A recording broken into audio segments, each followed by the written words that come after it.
ಶ್ರೀ ಬೋಳರಾಮೇಶ್ವರ ದೇವಾಲಯ ಆವರಣದಲ್ಲಿ ವಿದ್ಯಾಗಣಪತಿ ವಿಗ್ರಹ ಪ್ರತಿಷ್ಠಾಪನಾ ಅಂಗವಾಗಿ ಶಾಸಕ ಎಚ್.ಡಿ. ತಮ್ಮಯ್ಯ ಹಾಗೂ ಜನಪ್ರತಿನಿಧಿಗಳು ಗಣಪತಿ ಸಮಿತಿ ಪದಾಧಿಕಾರಿಗಳ ಸಹಭಾಗಿತ್ವದಲ್ಲಿ ಭೂಮಿ ಪೂಜೆ ನೆರವೇರಿಸಿದರು.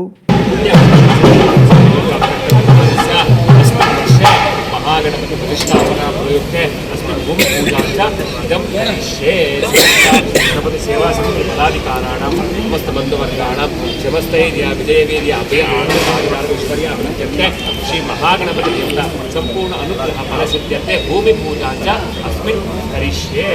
वीडियो चिक्कोडिनि ओम गणानां त्वा गणपतिं नमामहे कविं कवीनाम् उपमस्तमस्तमं ज्येष्ठराजं ब्रह्मणां ब्रह्मणस्पत आनश्रवन्नोत्सादं श्रीमहागणाधिपतये नमः. ध्यायामि ध्यानकृत्यामि आवाहयामि आकृत्यामि गङ्गे च यमुने चैव गोदावरी सरस्वती नर्मदा सिन्धु कावेरी जलेऽस्मिन् सन्निधिं कुरु आवाहयामि स्थापयामि पूजयामि.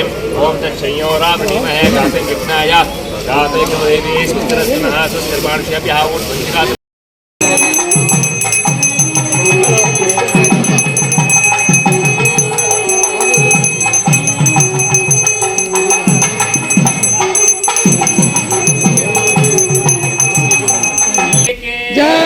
गणपति बप्पा मंगल मूर्ति नम पार्वती पतये हर महादेव.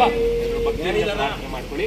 ಮೋಕ್ಷದ ಇಟ್ಕೊಂಡು ಈ ವರ್ಷದ ಗಣಪತಿ ನಿರ್ವಿಘ್ನವಾಗಿ 20 ದಿನವೂ ಕೂಡ ನಿರ್ವಿಘ್ನವಾಗಿ ಗಣಪತಿ ಪೂಜೆ ಸ್ವೀಕರಿಸಿ ಎಂಬುದಾಗಿ ಭಕ್ತಿಯಿಂದ ಪ್ರಾರ್ಥನೆ ಮಾಡಿಕೊಂಡು ಸಮರ್ಪಣೆ.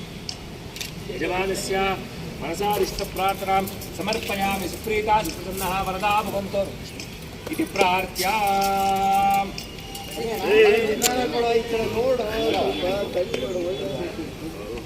ಈ ಸಂದರ್ಭದಲ್ಲಿ ವಿಧಾನ ಪರಿಷತ್ ಮಾಜಿ ಸದಸ್ಯರಾದ ಗಾಯತ್ರಿ ಶಾಂತೇಗೌಡ, ನಗರಸಭೆ ಅಧ್ಯಕ್ಷರಾದ ಸುಜಾತಾ ಶಿವಕುಮಾರ್, ನಗರಸಭೆ ಉಪಾಧ್ಯಕ್ಷೆ ಅನು ಮಧುಕರ್, ಶ್ರೀ ಗಣಪತಿ ಸೇವಾ ಸಮಿತಿ ಅಧ್ಯಕ್ಷ ಸಿ.ಎಸ್. ಕುಬೇರ್, ಸದಸ್ಯರುಗಳಾದ ಈಶ್ವರಪ್ಪ ಕೋಟೆ, ಸಿ.ಆರ್. ಕೇಶವಮೂರ್ತಿ, ಸಚಿನ್ ಗೌಡ, ಮಂಜುನಾಥ್, ಉಮೇಶ್ ಕುಮಾರ್, ಚೇತನ್, ಮೋಹನ್, ದಿವಾಕರ್, ಶ್ರೀನಿವಾಸ್ ಹಾಗೂ ಇನ್ನಿತರರು ಉಪಸ್ಥಿತರಿದ್ದರು.